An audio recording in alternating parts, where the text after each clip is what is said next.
नमो भगवते वासुदेवाय नमः। आज बुधवार शाम के समय प्रदोष व्रत हो जाएगा, प्रदोष लग जाएगा आप 3 बजे के बाद, क्योंकि कल 4 बजे के बाद से ही द्वादशी आरंभ हो गई। तो आज शाम 3 बजे तक द्वादशी समाप्त होकर त्रयोदशी लग जाएगा।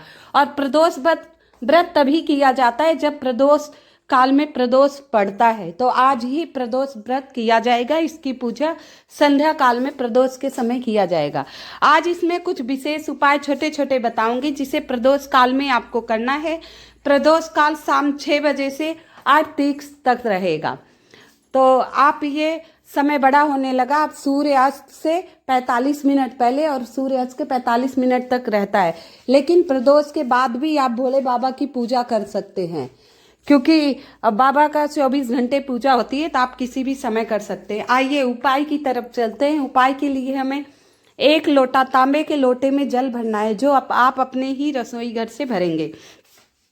उसमें थोड़ा सा गुड़, ध्यान से सुनना, थोड़ा सा गुड़, 1 चावल, थोड़ा सा गुड़, 1 चावल, 1 मूंग, क्योंकि बुद्धि के लिए करना है। आज बुधवार है तो मूंग अवश्य डालना चाहिए। चावल हो गए, गुड़, मूंग, ये सारी चीज़ें आप उस लोटे में डाल दीजिएगा। सारी चीज़ें आप लोटे में डाल दीजिएगा।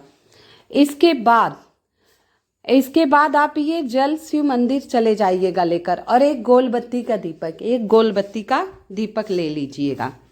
तो हमने लोटे में चावल, गुड़ और साबुत मूंग, जल में हमने सारी चीज़ें डाल दी। जल में हमने ये तीनों चीज़ें डाल दी। इसके बाद हमें और एक बेलपत्री, एक साबुत बेलपत्र जो कटा पिटा नहीं होना चाहिए। भगवान भोलेनाथ को जो भी चीज़ समर्पित होती है साबुत होती है। और एक बेलपत्री, एक साबुत चावल, थोड़ा सा गुड़ और एक साबुत मूंग। ये बच्चे को अगर पढ़ाई में मन नहीं लग रहा है, उसलिए ये विशेष उपाय है। ये उपाय बुधवार के दिन ही किया जाता है, और आज विशेष इसलिए है क्योंकि प्रदोष पड़ गया। एक पंथ दो काज, प्रदोष काल भी है और बुध ग्रह मजबूत करने के बहुत विशेष दिन है। तो आप ये चारों सामग्री लोटे में डालकर शिव मंदिर चले जाइए, और उत्तर दिशा की तरफ मुख करके, उत्तर दिशा की तरफ आपको मुख करना है। उत्तर दिशा की तरफ मुख करके धीरे धीरे जल समर्पित करना है। श्री शिवाय नमस्तुभ्यम का जाप करते हुए उसके बाद बुद्धेश्वर महादेव, ध्यान से सुनिएगा, बुद्धेश्वर महादेव का नाम लेते हुए, ये मूंग वाला सारा जल शिवलिंग पर आप धीरे धीरे समर्पित कर देंगे। जलाधारी धीरे धीरे, देखिए धीरे धीरे जल आपको समर्पित करना है, जिसके उसके छिट्टे आपके ऊपर नहीं आए। मात्र ये छोटा सा आप उपाय कर देना। और जो बच्चे का पढ़ाई में मन नहीं लग रहा है, उसका नाम भगवान के आगे कह देना कि मेरे पुत्र का मन पढ़ाई में नहीं लग रहा, उसकी बुद्धि तीव्र हो, उसे सद्बुद्धि देना प्रभु, और सुख समृद्धि वैभव के लिए मनाकर अपने घर आ जाना। मात्र ये छोटा सा उपाय आज आपको प्रदोष काल में करना है। 8:30 से पहले कर ले तो अति उत्तम, नहीं कर पाए तो बाद में भी कर सकते हैं। वैसे ये सब उपाय प्रदोष काल के हैं, लेकिन समय नहीं मिले तो आप 4 बजे के बाद कभी भी कर लीजिएगा।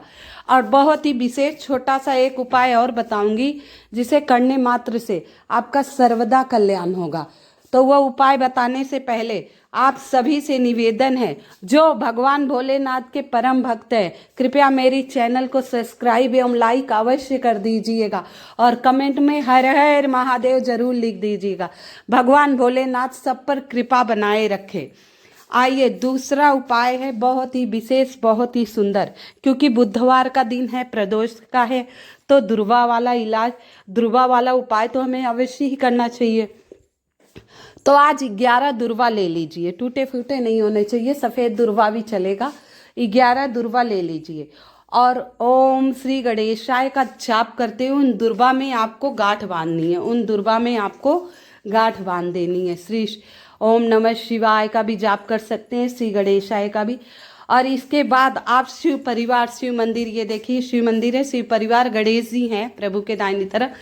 तो आप एक एक दुर्वा गणेश जी के ओम लंबोदराय नमः, ओम गौरीपुत्राय नमः, ओम शिवपुत्राय नमः, ये एक एक करके सारी दुर्वा गणेश जी के चरणों में समर्पित कर दीजिएगा और अपने बच्चों की तीव्र बुद्धि भाग्य योद्धा आपके घर में रिद्धि सिद्धि और हर विघ्न बाधा दूर हो, ऐसी कामना गणेश जी के आगे करिएगा।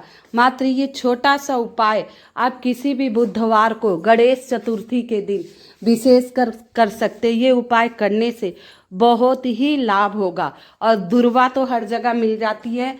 समय आपको निकालना पड़ेगा मंदिर जाने के लिए, कोई खर्चा नहीं है। आप कहीं जा रहे हैं तो शुद्ध स्थान से दुर्वा लेकर धुलकर रास्ते में मंदिर पड़ रहा है तो गणेश जी को समर्पित कर सकते। बहुत ही सुंदर सा प्यारा सा उपाय है, तो आप ये उपाय जरूर कीजिएगा। प्रदोष काल में शिव परिवार के दर्शन मात्र से भी सर्वदा कल्याण होता है। आइए, बहुत ही विशेष बहुत ही सुंदर सा उपाय है। 3 इलायची और 1 दीपक वाला, 3 इलायची और 1 दीपक वाला। तो हमें क्या करना है, 3 इलायची लेनी है। क्या करनी है, 3 इलायची लेनी है।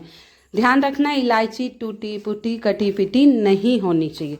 जैसा कि मैं हरदम बताती हूँ, पूजा पाठ में हर चीज़ शुद्ध एवं साबत चढ़े तो बहुत ही शुभ होता है। तो 3 इलायची हम ले लिए। अब हम 3 इलायची, 1 लोटा जल जो हम अपने ही रसोई घर से भरेंगे, 3 इलायची 1 लोटा जल और 1 गोल बत्ती का दीपक और 1 गोल बत्ती का दीपक लेकर हमें शिव मंदिर जाना है। कहाँ जाना है, शिव मंदिर चले जाइए। उसके बाद वहाँ जो हम 3 इलायची लिए हैं वो 1 इलायची हम गणेश जी के स्थान पर, शिवलिंग पर ही शिव परिवार होता है। कई वीडियो में मैंने स्थान बताए, नहीं पता हो तो आप देख लीजिएगा। लेकिन गणेश जी के स्थान पर 1 इलायची आप चढ़ा दीजिए। आपने चढ़ा दी 1 इलायची। अब दूसरी इलायची हमें क्या करना है, दूसरी इलायची अभी रखे रहिए। जो 1 लोटा जल ले गए, पहले गणेश जी के स्थान पर श्री गणेशाय नमः करके इलायची चढ़ा दिया। अब उस जल को थोड़ा सा ओम श्री गणेशाय नमः, कार्तिकेय अशोक सुंदरी माता पार्वती के हस्त कमल पर पहले गणेश जी के स्थान पर थोड़ा सा जल डालिए, फिर कार्तिकेय जी के स्थान पर, फिर सबसे प्रिय पुत्री अशोक सुंदरी के स्थान पर, इसके बाद पार्वती के हस्त कमल पर, और फिर आप लोटे में जो जल है उसमें दूसरी इलायची डाल दीजिए। 1 गणेश जी के स्थान पर चढ़ा दिए, 1 हम जल में डाल दिए, दूसरी इलायची हमने जल में डाल दिया।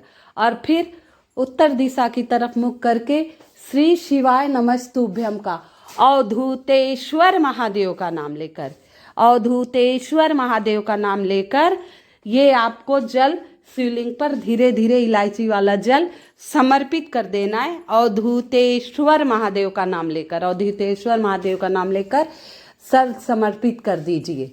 इसके बाद हमने 2 इलायची उपयोग में ले ली। अब हमारी बची 1 इलायची। जो 1 इलायची बची है उसे हम गोल बत्ती का घी का दीपक ले गए हैं, गोल बत्ती का घी का दीपक ले गए हैं। वो बची हुई इलायची उस गोल बत्ती के दीपक में डाल देंगे और दीपक प्रज्वलित कर देंगे। दीप ज्योतिर्परब्रह्मः दीप ज्योतिर्जनार्दनः दीपो हरत मे पापम दीप ज्योति नमस्तुते शुभम करोति कल्याणम आरोग्य धन संपदा शत्रु बुद्धि विनाशाय दीप ज्योतिर नमस्तुते। दीप प्रज्वलित करते समय ये मंत्र अवश्य बोलना चाहिए। एक बार और सुन लीजिए। दीप ज्योतिर्परब्रह्मा दीप ज्योतिर्जनार्दना दीपो हरत मे पापम। दीप ही परब्रह्म है, दीप ही विष्णु है। दीपो हरत मे पापम, दीप ही सारे पाप को हर ले। शुभम करोति कल्याणम, शुभ करो कल्याण करो। शुभम करोति कल्याणम आरोग्य धन संपदा, निरोगी काया और धन संपदा दीजिए। आरोग्य धन संपदा शत्रु बुद्धि विनाशाय, जो हमारे दुश्मन है उनकी बुद्धि का विनाश कीजिए। शत्रु बुद्धि विनाशाय दीप ज्योतिर नमस्तुते।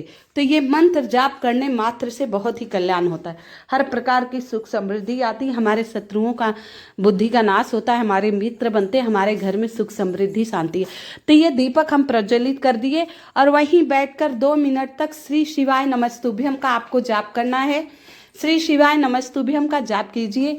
इसके बाद जो आपकी मनोकामना हो, जो समस्या हो, धन संबंधी हो, बुद्धि की संबंधी हो, परिवार में कला है, कुछ भी समस्या हो, आप वहीं बैठकर प्रभु से बातें कर लीजिए और कह दीजिए प्रभु जो गलती हो अपराध हो क्षमा कीजिएगा, माफ़ी मांग लीजिएगा। और इसके बाद आप अपनी मनोकामना कह दीजिएगा। छोटा सा उपाय है, प्रैक्टिकल करके अवश्य देखना, आपकी सारी मनोकामना पूर्ण होगी। हर हर महादेव।